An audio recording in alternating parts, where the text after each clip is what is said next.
What's going on, people? Jack here again, and today, actually, you know what? Hold on, let me just pause a second.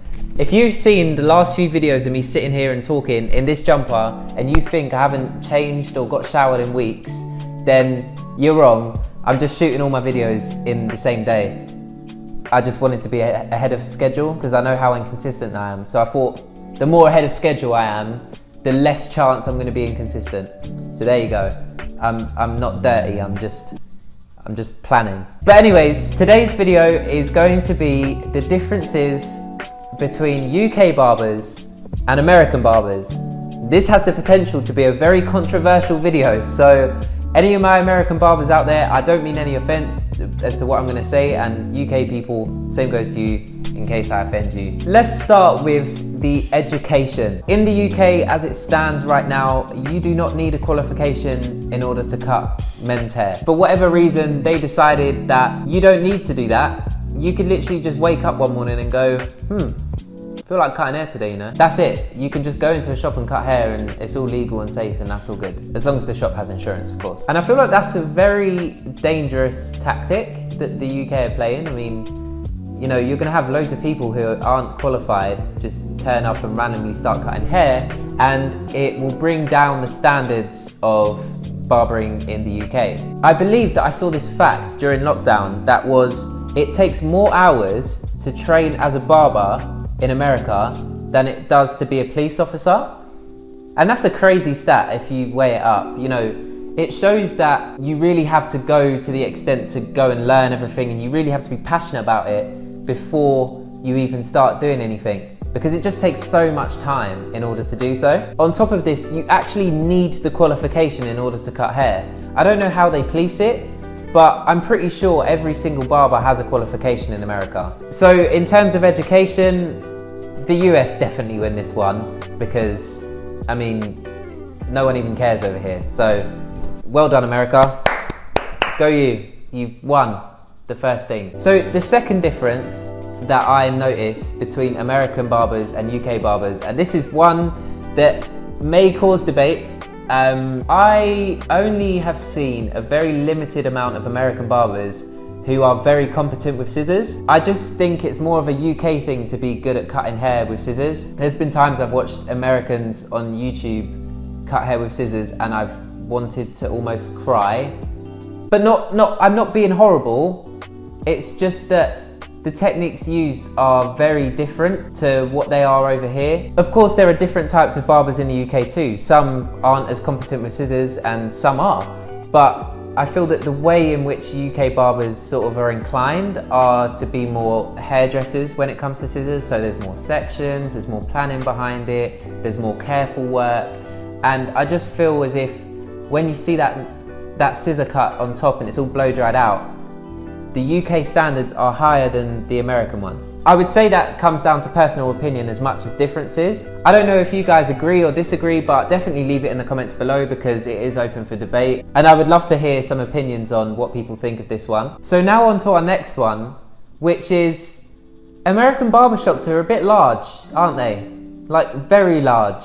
I don't know what kind of premises these American landlords are giving out, but I see huge barbershops in the US, like 10, 12 chair shops.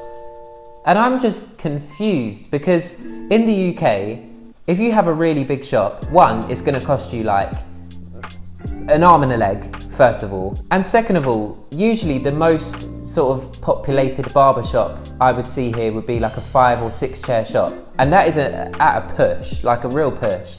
I haven't seen any shops that are really big like that, unless they're in like central London. And if you want a shop in central London, it's going to cost you like 100 grand plus a year to run, or maybe not quite that much, but that's around the figure. And it's crazy, it's just not feasible. But I feel in America the rents and stuff are so much cheaper for shops, and it just makes things a lot easier for Americans to open a shop, which is definitely a win for the Americans because, I mean, who wouldn't want a large shop? I want a large shop. I think everyone wants a large shop. Anyone giving one away? I'll take it. Who do I think I am? Why do I think I'm so funny? I'm not. So on to the next difference, and this one is, I see a lot of Americans that are loving off hair fibers. And don't get it twisted, there's people in the UK who like hair fibers too, but a lot of American barber tutorials that I watch, they'll do the shape up and then they'll spray a load of stuff on it and then make it like really sharp. Or you'll see someone with a weak hairline, they'll shape it up and it won't look too strong, and then they'll spray all the spray on it and it'll be like a really strong hairline. It will look clean, but I just know in the back of my mind that when I go home, well, not me personally because I don't have that spray on my hairline, but I know that when that client is to go home, they're gonna wash their hair and their hairline's gone. Like, it's just disappeared. Like their hairline's doing a Where's Wally and you're trying to find it, it's hard to find, it's ain't there. Because what the barbers will do is they'll use the spray as like a compensation to make it look good, but really the actual shape up isn't that good. And that's not me saying Americans can't do shape ups, because American shape ups are flipping clean. I'm saying when you over excessively use this spray to make it look clean, it's gonna make the actual result worse. And like I said, there's people in the UK that do this too, but I just feel that in America it is really widely accepted, whereas in the UK there's a bit more debate about it, should I say. And this is going to be a topic that I probably will cover in a future video, because we can talk about this for a while, man.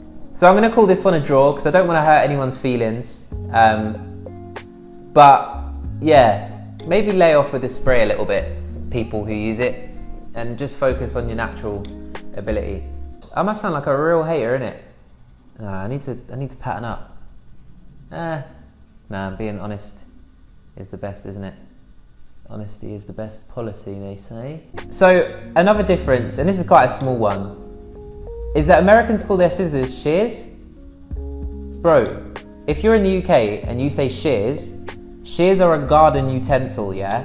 Like, you go in your garden, you got a long bush, you flipping trim it down with your shears, your garden shears, you just trim that down. Like, scissors is a smaller, like, that's what you use for hair, scissors. Shears just sound like you're gonna chomp someone's head off. That's not like it's not a bad thing, you just difference of wording, but they're scissors, not shears. Why has it become shears? I don't get it. Oh, so another difference that I've sort of realised is Americans have a zero guard. What's a zero guard? Like, as a UK citizen, what's a zero guard? I don't know what that is. I have a 0.5 guard. Hold on, where is it? Look, here it is. I have a 0.5 guard, this thing. Hold on. Oh no, I need to focus it. Oh, it's not focused. So I have a 0.5 guard, yeah? This is a 0.5 guard. But what is a zero guard? Like, how long is that? And why, what does it do? Because it looks longer than this. That's what I just don't know what that is. So any Americans out there, please let me know. I need some help. So the last point I'm going to make is the difference in price. And I feel that Americans definitely have a win on this one, because people in America are a lot more willing to pay more money for a good haircut. I feel that in the UK there's this assumption that like 15 or 20 pounds is too much for a haircut. But I see people in America who are charging like $150, $200 for a cut, and they're getting the money, and they're even getting a tip on top. And I just don't feel like people in the UK are as willing to pay that sort of money, unless you're like really desperately in need for a haircut. Then yeah, people will pay it. But that's only because they need it. It's not because they want it. Whereas people will pay these barbers in America the money that they want for the haircut, rather than it being, oh yeah, it's X amount of money because of the inconvenience of it being last minute. It's genuinely just $150 for a trim, mate. And they're like, yeah, sweet dude, that's a really nice price for a haircut, man. I really appreciate that.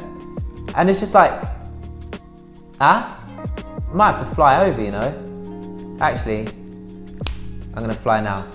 But that's gonna draw this video to a close, guys. Obviously, no harm intended. I don't wanna hurt anyone's feelings. This has all been a little bit of fun because personally, I don't understand the barber culture in America as much as Americans won't understand the barber culture in the UK. So I just thought I'd point out some few little differences between the two of us. And it'd be nice to see some people in the comments shed some light on a few of the things I may have said or have an opinion on it.